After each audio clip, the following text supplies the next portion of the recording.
नमस्कार, आप देख रहे हैं वीके न्यूज और मैं दिष्टुर उपाध्याय।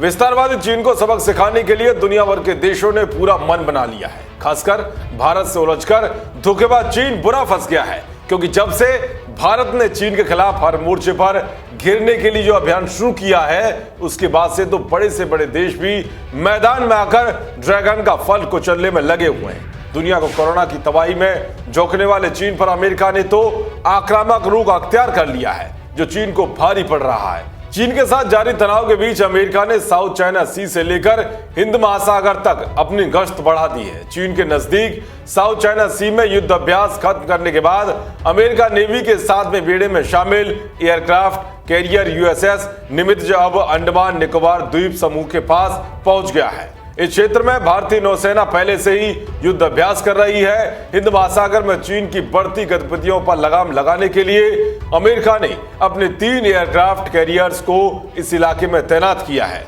मौजूदा समय में इनमें से एक USS Ronald Reagan South China Sea में, जबकि यूएसएस थियोडोर रूजवेल्ट फिलीपींस सागर में आसपास गश्त लगा रहा है। वहीं अमेरिका के आक्रामक गतिविधियों से बौखलाया चीन बार बार युद्ध की धमकियां दे रहा है। इसीलिए अमेरिका ने समंदर में एयरक्राफ्ट कैरियर्स को तैनात करके चीन को कड़ा संदेश देते हुए साफ कहा है कि वो उसकी गीदड़ धमकियों से डरने वाला नहीं है और दो हाथ करने के लिए 24 घंटे तैयार है। बता दें कि अमेरिका के सुपर कैरियर्स में यूएसएस निमित्ज को बहुत ताकतवर माना जाता है। परमाणु शक्ति से चलने वाले इस एयरक्राफ्ट कैरियर को अमेरिकी नौसेना में 3 मई 1975 को कमीशन किया गया था। ये कैरियर्स स्ट्राइक ग्रुप 11 का अंग है, जो अकेले अपने दम पर कई देशों को बर्बाद करने की ताकत रखता है। 332 मीटर लंबे इस एयरक्राफ्ट कैरियर पर 90 लड़ाकू विमान और हेलीकॉप्टर्स के अलावा 3000 के आसपास नौसैनिक तैनात होते हैं।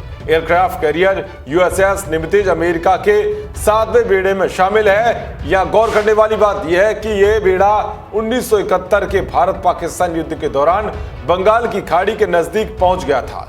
इसका मकसद बांग्लादेश में मात खा रहे पाकिस्तानी सेना का सहायता करना था, लेकिन उस समय भारत के साथ दोस्त रूस मजबूती के साथ खड़ा हो गया था, जिसके कारण अमेरिका का 7वां बेड़ा वापस लौट गया।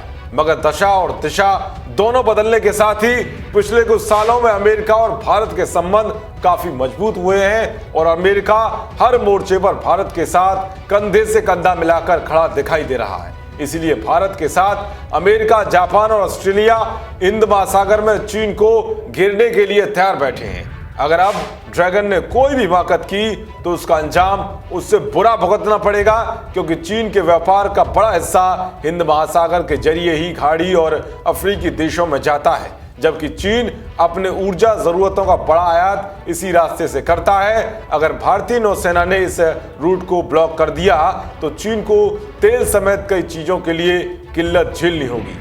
अभी चीन पाकिस्तान इकोनॉमिक कॉरिडोर भी पूरा नहीं हुआ है। ऐसे में चीन इस रास्ते भी कोई आयात निर्यात नहीं कर सकता।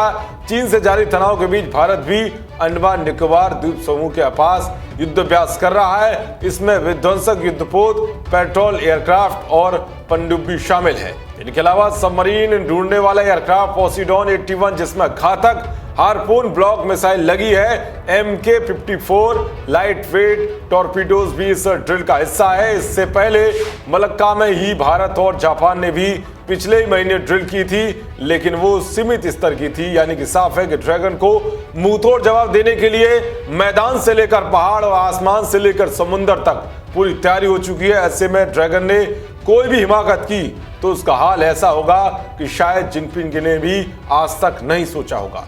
देश और दुनिया की तमाम खबरों को पाने के लिए देखते रहिए वीके न्यूज। नमस्कार।